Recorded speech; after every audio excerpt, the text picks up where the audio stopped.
Welcome to the 13th round. My name is Frank Lotierzo. This is a boxing show. We're going to try to teach what isn't taught. We're going to have some fun. We're going to do some pre and post-fight coverage. And I'm going to try to bring things that you don't get on other shows. However, this morning we are joined by former Ring Magazine editor. He never printed my articles. And former New York State Athletic Commissioner Randy Gordon, first guest on show 2 of the 13th round. How are you, Randy? I am fine, Frank. How are you doing? The reason I'm doing great, and I didn't send you any articles. That was just a little jab. I'm sure you would have printed them. Of course. Anyhow. But I wish you were a licensee in New York, because I would have loved to have suspended you for some reason. You would have had to stand in line to do that. Anyhow. This is a sparse week of boxing. Last week, the previous week, next week, there's not too much going on. Last week, I detailed some of the outstanding fights that we've had so far. If we just went back from Bivol and Canelo, it's been an outstanding run. There are 2 fights coming up that round out the season. In August, we had Anthony Joshua fighting a rematch with Alexander Usyk, the man who beat him last September and took all 3 of his titles. And then in September, we're going to see Gigi and Canelo Part 3. Now, regarding the Joshua and Usyk rematch, Randy, let me tell you this. At one time, I hate to admit when I'm wrong, but I was really high on Anthony Joshua. I thought he had natural charisma. He looked like the heavyweight champion. Yeah. He had good form. He could punch. And I thought everything is there. He has the big UK following. And then the night he confirmed his arrival, when he beat Vladimir Klitschko, he was knocked down in the fight. He came back. He won. And he did something that Mike Tyson nor Lennox Lewis ever did, and that was get knocked down in the fight and come back to win. But he's never been the same fighter since. And the last couple of weeks, I'm reading things where he's saying, I tried to box in the last fight. I thought I was the boxer. No one said I was losing. Now I have to go back and be more George Foreman than Muhammad Ali. And I'll be honest with you, and I want your take on this. I'm not liking what I'm hearing from Anthony Joshua going into this August 20th rematch with Usyk. What do you say? Frank, I thought I was the only one who was thinking along those lines. But one day he says that he's got to be George Foreman. Another day he starts talking about, well, I really have to box this guy. I got to be more Ali. Next day I got to do a little bit of both. I got to box him when he wants a slug. I got to slug when he wants to box. I'm not sure how confident he really is, because Usyk, I think, is a very, very underrated fighter. And I'm not so sure that Joshua is 100% confident that he could beat him again, that ever beat him. You know what I think the problem is, too, with Joshua? Usyk is not a very big guy, but he is a very tough guy mentally. He's big enough. I mean, he's basically the same dimensions as Ali. He can box. He's tough. I think he has a mean streak in him. And I think one of 2 things is going to happen regarding with what's going on in Ukraine. Either he's going to draw from the war and want to raise his level for his people to give them something to be proud of, or maybe he hasn't, maybe he's fractured from it and we won't know until he gets in the ring, and he might not be the same guy as he was the first time they fought, but we can agree on one thing. He doesn't have to change anything. That is the big question. Like, which Usyk is going to come in the ring? We just know him as an outstanding fighter. He was an outstanding amateur. Of course, what he's done as a pro, just amazing. I mean, he's kind of followed Evander Holyfield as being a cruiserweight champion, a great cruiserweight champion, moving up, going to heavyweight, and then pulling off this incredible victory over Anthony Joshua. His boxing skills are probably the best amongst all heavyweights out there. And as you pointed out, I mean, you know, when you first think about Usyk, when you say Usyk to somebody, they'll say, oh, you mean the small heavyweight. Yeah, he's not small. He's Muhammad Ali's size. And nobody ever said Muhammad was a small heavyweight. Just like when people say Evander Holyfield, a small heavyweight. He's bigger than Joe Louis. He was bigger than Lewis, and he's Sonny Liston's size. And when you think of Sonny Liston, he was about 20 feet tall, about 1,000 pounds. You're right. Another thing that I find interesting with this fight, besides Joshua, what I perceived has been his fractured mindset.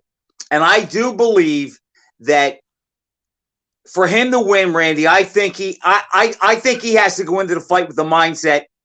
If there's a 6th round, a 7th round, he's not going to win, because I've said probably on your show, I've said on our show, I've said that Joshua's body can beat Usyk's. He has the physical ability to beat him.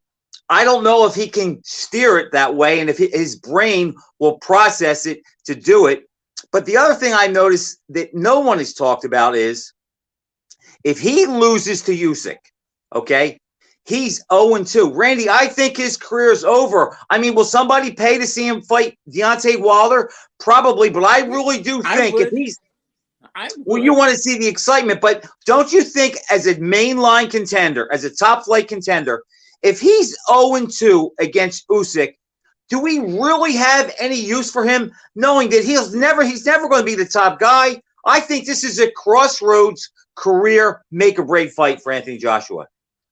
I think it could be a crossroads fight, but maybe when you look back at it and you say, well, he lost twice to Usyk, but there are other heavyweights there. Let them come up now. Let them have their day in the sun, because for the last couple of years, it's been all Joshua. It's been Andy Ruiz. It's been Usyk. It's been Wilder. Now let the Joe Joyces and the Daniel Dubois and those guys, let them come in. Let Jared Anderson develop, because I see in him future heavyweight champion of the world. Let these guys come up. But the thing is, I don't think it's going to be the end of the world. Let's see what happens in the Joshua-Usyk fight. I kind of close decision. Is it going to be a knockout, a blowout decision? Let's see. I kind of think, Randy, if Usyk takes him apart, I think I don't know if boxing fans are going to have much use for Anthony Joshua. And you said something about Jared Anderson.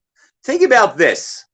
Now, Jared Anderson is an American heavyweight, and from what I've seen in his 10 fights, he can box, he can punch, he has a good temperament. But think about this.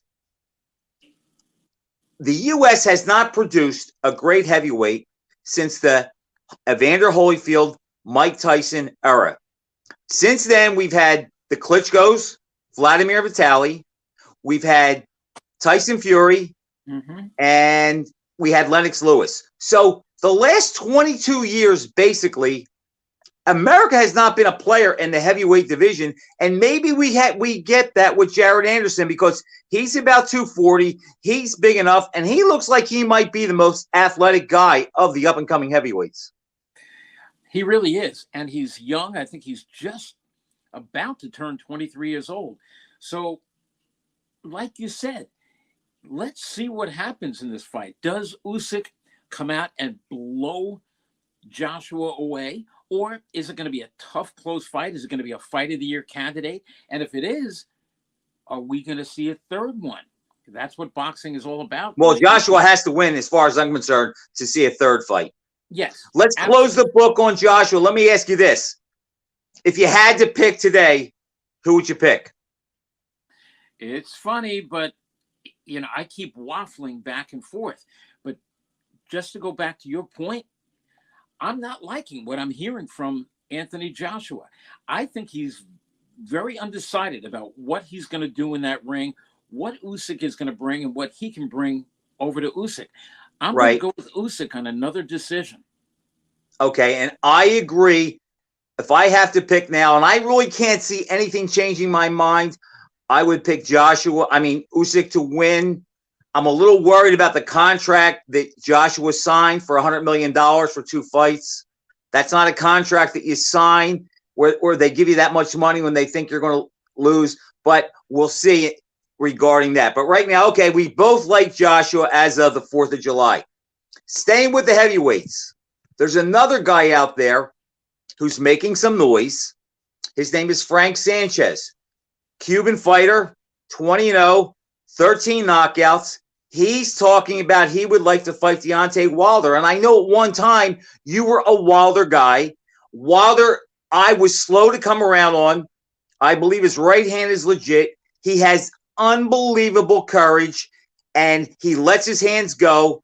But I don't know what we're going to get the next time we see him, because that last fight with Tyson Fury, that third fight last November, Randy, I think that did to Joshua what I think the Thriller Manila did to Ali and Frazier. They both really pounded each other. 2 big guys like that. And I'm not sure what we're going to get from Wilder. Exactly. I think if there's a question mark over the head of one fighter in boxing, I think it's got to be Deontay Wilder, because he came out of that fight banged up. It was another tough fight. It was the toughest fight of his career. He had another right hand severe injury that he needed surgery on. And he has had surgery, major surgery on that right hand about 6 or 7 times in his career. I didn't realize it was that many times. Yeah, I just don't know what he's going to have.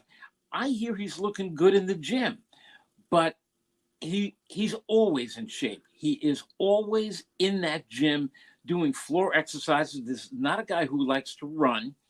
And because of the brittleness of his hands, he doesn't do much bad work, but he loves to spar, and he gets a lot of sparring rounds. I just don't know who it is that he could jump in with next. And you mentioned Frank Sanchez. I think that is a very bad opponent. If I was Wilder, I wouldn't go there. Frank Sanchez is on the rise. He's ascending. And Wilder, again, we don't know what we're going to get from him. But if you think about it, picking Wilder's next fight, the opponent, that's not an easy task, because if you think of the top guys out there, not knowing what he has left, other than maybe his mindset, and we don't even know about that because he's made about $50 million. Maybe he doesn't want to fight anymore. But I think matching him would be a tough call. I mean, I wouldn't fight Andy Ruiz if he's in shape. I wouldn't fight him. Who else is out there? I wouldn't fight Sanchez. I mean, maybe Effie Ajaba would be a great opponent, but would he take the fight? I don't know. But do you agree that Wilder's a tough guy to manage right now? Oh, I think he is, because you got to sit back and say, okay, who does he fight? Would he be better in against a slugger, or would he be better in against the boxer? I think I'd rather see him against a big, strong puncher, somebody who's coming off a big victory, a guy like Daniel Dubois, who just stopped a very highly overrated, over-touted Trevor Bryan. I think right. Big, not F.A. Ajagba, because he lost to Frank Sanchez. And you saw what a boxer can do to F.A. Ajagba. I think that Frank Sanchez would beat Deontay Wilder because of his size. He's big. He can box. I'd put Deontay Wilder in with a big, strong, stand-up guy who's almost kind of stiff and slow, like a Daniel Dubois, who could be hit by right hands. We agree. Wilder, you want to stay away from a good boxer because we know he can be outboxed. I mean, he always has the potential to land the right hand and knock you out, but against a big, slow guy, he would be better and he would match up better with him. Okay, so I agree with that. I don't know who we're going to see Wilder fight next, but it would be a shame if we don't get the same guy because, in that last fight with Tyson Fury, he won over so many people with the way he fought. And it was one of those losses, even though he lost, he didn't really lose in the eye of the public. Man, his record will show a loss, but he won over a lot of fans, and he showed so much heart and determination. And if you think about it, he kind of solidified that Fury is probably the guy in the division right now.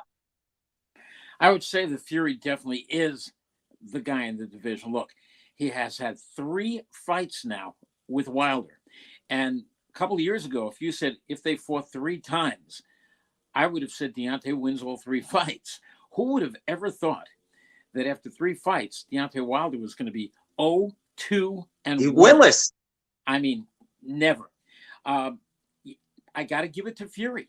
But the fact is that if Fury, and yes, he's retired right now, but you could mark my words. There's no way he's retired. No way. Today, he is retired. Yes. Yeah, today. Today, he is. I get, and I think right up until the day of the Alexander Usyk Anthony Joshua fight, he's going to be retired. But right after they fight, guess what? Guess who's coming back? He'll be calling the winner a doser, and he'll be promoting the fight. Absolutely. He went to the Mayweather school, and he took very good notes. Absolutely. That's the way to do it. And everybody's going to want to see that fight. And whatever that number is that Tyson Fury asks, he's going to get close to it. He's going to get it. You know, if he asks 100 million, maybe he won't get 100 million, but maybe it'll be 70 million. And I guarantee you, if it is Fury against Usyk or Fury against Joshua, either one of those fights is a major showstopper. No doubt. Showstopper, without a doubt. Definitely a monumental fight. Okay. There was also some news this week, and I don't know if we've ever talked about this fighter. I was high on him at one time. His career didn't pan out like I thought it would. But 4 belt holder, 4 division titles, Mikey Garcia, 40-2, 30 knockouts. He officially retired this week. Now, Randy, I was a big Mikey Garcia fan. I thought he reminded me of a little Alexis Arguello, where he had the perfect fundamentals, hands up, chin down, all the straight punches, no wasted movement. Everything that was done had a purpose. But he moved up in weight. He started at 26. He went all the way up to 47 to fight Earl Spence, and I think that was a colossal mistake, as we saw. And what I want to ask you is, one, what do you think about Mikey? And do you agree with me that Mikey Garcia retiring when he had 2 belts at lightweight and Vasily Lomachenko had 2, I really believe, had Garcia gone through and fought Lomachenko, because we know Lomachenko wants all the belts, and he would have definitely fought Garcia. Had they made that fight at lightweight, we've had a lot of great lightweight fights, but they were never showstoppers before. We never had a Leonard Duran or a Hearns Leonard or a Quali Spinks or, the big heavyweight fights. I think that would have been the most anticipated lightweight title bout that we've ever seen. I think you're absolutely right. But here's the story. And I came to realize this years ago. Mikey Garcia is not a fight fan. Mikey Garcia, basically, even though he comes from a family of fighters and trainers, right, everything else, Mikey Garcia has never been in love with this sport, especially on the competitive side. He might like watching it a little bit. He might like hanging out in the gym or maybe be a trainer. He doesn't like the competition end of it. He doesn't, it's just not him. And he openly said this to both me and Jerry Cooney a few years ago on our SiriusXM show. We flat out asked him, Mikey, do you like boxing? And he said, no, I don't. He said, he admitted that, really? I'm in it to make money. And when he said that, that's something that, I never want to hear a fighter say, ever want to hear him say. And with that told me where his mindset was. Well, in this sport, you have to eat, sleep, drink it, and then some. Mm-hmm. You can't think about the money. You have to love it.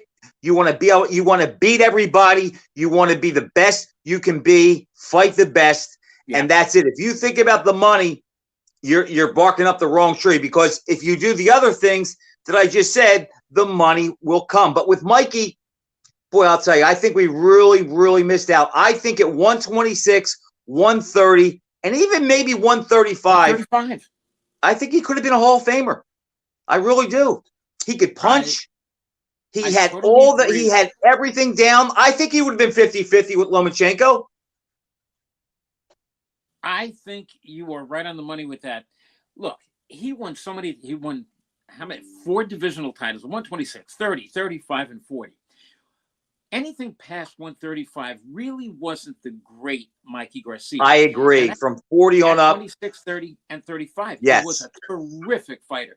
And like you say, Lomachenko and him, mind-blowing how big that fight could have been. Both guys in their prime, 4 belts on the line. Yeah. Once he moved up and he went to 140, because he told us, I'm killing myself to make 135. Well, a lot of guys kill themselves. How much was he killing himself to get right 35? And don't let yourself balloon up in between. Mm-hmm. But you know what? He went into the Errol Spence fight undefeated. And when I saw him go in and he said he was coming back as a welterweight, that he feels strong at this weight, I'm thinking, this is not his weight. And Errol Spence, I was ringside for the fight, and I just sat there. By the 3rd round, I was shaking my head, wondering, the only question I had is Errol Spence going to stop him, or is he just going to shut him out? At the end that was the only question I had going in. To me, there was no doubt in my mind who was going to win. I think Mikey was a bad matchup for Spence, even if they're the same weight as far as style goes. Mm-hmm. And he just had not tool one to beat him with. Thank you, Mikey Garcia, for some good nights, some fun nights. I think you could have gotten a little more out of your ability, but you didn't. So, Mikey Garcia, that's pretty much it for him. Let's touch on a fight that happened, then we'll have a little bit of fun. But let's just touch on the cruiserweight title bout this past weekend, where Marius Briedis lost to Jai Opetaia. Now, I believe you saw the fight. I saw the fight. Okay. I didn't know that much about Opetaia. I knew he was unbeaten and everything, but there were just no big names on there. He came out of almost left field, and I figured this is going to be another opponent from the other side of the world. And Marius Briedis, we know this is a world-class fighter. I mean, his only loss came to a guy by the name of Usyk. And it was Usyk's toughest fight. That was a split decision. That was a close fight. Well, off that, and just everything I've seen of Briedis, how do you pick against Briedis, against the guy who we really don't know? So, and I didn't. I mean, I saw a little bit of Opetaia, but it wasn't enough to tell me, oh man, he is going to beat Briedis. Ditto that. What a fight it was. I never thought it was going to be. Unfortunately, both guys, and you never, if you're a manager of a fighter, and I want everybody to realize this, if you're the manager of a fighter, you never want to see your fighter in the fight of the year. No. Which means your guy was hitting him, but the other guy was hitting your fighter. Yep. You want to see your guy land the knockout, get the knockout of the year or the performance of the year, whatever. This was basically a 2-sided demolition derby. They broke each other's faces. One guy had a broken jaw, the other guy had a broken nose. They were all busted up. But what a fight it was. I'll tell you this. From what I saw from Opetaia, I like what I saw. He's a lanky guy that can move. He's in terrific condition. And what I noticed about him, when you see a tall guy that's lanky, you think, okay, outside fighter, have to pressure him, get inside, crowd him, smother him. That would be the main with most guys like that. But this Opetaia, I have to tell you something, Randy. Watching him fight, he is very hard to attack because you never know what's coming. And I thought he had a really imaginative offense, and I don't think Bridas ever really had a read on him except later in the fight when he realized his title was slipping away. So in closing, I think that Apathy is somebody I want to see fight again. He's 22-0, 17 knockouts. I think his trainer, Mark Wilson, may have been the star of the show that night. He was really good in the corner. He gave him terrific advice, and I'm going to watch him down the road. Any final thoughts on that? Well, yeah, I mean, I do think that Wilson did a great job in the corner, and if I could just get back for a second, Wilson did do a great job, and you hear that. Let's get back for a second to the Anthony Joshua Usyk fight. One of the things that Joshua was saying, my corner was never telling me that I was behind. Wilson, meanwhile, unbelievable. So, of course, Joshua's made his changes. Opatia, though, I think that whole camp all of a sudden has thrust themselves out of nowhere into boxing superstardom. I agree. And Opatia will be somebody to watch. We're down to about 4 minutes left. I wanted to touch on something that Max Kellerman said a while ago about, and I agree with him. I agree with this statement, although I don't agree with much he says, but he said, if you pulled up to an intersection and there was a fight on one corner, a basketball game, a football game, and a hockey game or whatever, everybody would stop and watch the fight. I think you agree. Maybe we'll touch on that at another time. But what I want to close with is, you knew Joe Frazier. I trained at his gym. Can you give me a Cliff Notes version of your best story, and then I'll give you mine? Very funny. In 1975, Joe Frazier was actually the manager of Dwayne Bobbick, the former heavyweight contender. And Joe invited me down to Philadelphia. He was fighting at the Spectrum. And before the match, Joe says, come out to dinner with me and my crew, his brother and a few other people. And I had a guest with me, a guy by the name of Wayne Kelly, who became one of the best referees in the world. I know you mean. It was me and Wayne and about 6 others, and we're all sitting there, and I'm ordering, and Joe is ordering, and we're all ordering. We're getting our meals, and Joe goes, "Hey, anybody want some wine? Bring 2 bottles over here." And the bill comes, and with the bill, the waitress walks over and hands me the bill. It was all set up by Joe. So she hands me the bill, and I look at the bill, and I'm like, uh-oh, what do I do? It was like $1,000. And I'm like, so Joe's going, hey, come on, little man. Come on, little man. Pay the bill and let's get out of here. And I look, he goes, nah, I'm only joking. Give me the bill. That's a good one. Well, that was Joe. To know Joe was just to love him, and he had an incredible sense of humor. And I know you got a million. What's your? I'll give you my quick story. It's 1979. It's the Monday after the Shavers Holmes rematch when Shavers dropped Holmes in the 8th round. The Pope was in Philly that week. Joe was a big car guy, and he had one of his cars they were working on City Line Avenue, and he needed a ride. Well, at that time, I had a 77 silver blue Corvette. So Joe comes in the gym and he goes, that Corvette, he goes, I think the white boy's driving the Corvette. He goes, are you busy? I said, what's up? And Lee came up to me and he said, Lee was one of Joe's aides. And he says, look, Joe needs a ride to City Line Avenue to get his limo. Would you take him? So I'm thinking, wow, it'd be a lot of traffic. I'm going to be in a car, just me and Joe Frazier for an hour probably. I can pump his brain on everything. So anyhow, we're driving there. We're stuck on the Schuylkill Expressway, and he's telling me he wants me to drive faster. And I said, Joe, there's too many cars. I can't get on it. So anyhow, I mentioned a couple of his fights, and I mentioned the first Jerry Quarry fight. He shook his head, and he laughed. He goes, Jerry could be champ today. He just didn't have strong skin. He said, let me tell you a story. He goes, I think it was around the 3rd round of our fight in 69. And he goes, we're trading shots. And I said, I'm going to kill you, Jerry. And he said, Quarry said back, That's what it's going to take. That's what you're going to have to do. And he just started laughing and cracking up. And you could just tell he had the utmost respect for Jerry Quarry, as Joe Frazier did. I realized that Joe once said that to me because I asked him. Jerry was the first guy that I really ever came to know, and I was very happy to hear that my favorite fighter, Joe Frazier, really loved Jerry Quarry. So, I mean, I miss Joe so much, and I wish every one of us had a chance to meet Joe. Yeah, he was a fun guy to be around. Randy, I want to thank you for coming on. It was great. We could do this over and over and over again. It was a great time. I'm sure we'll do it again. And you and your family and your wife, Ronnie, have a wonderful 4th of July. And back to you and everybody else. Thank you so much for having me here.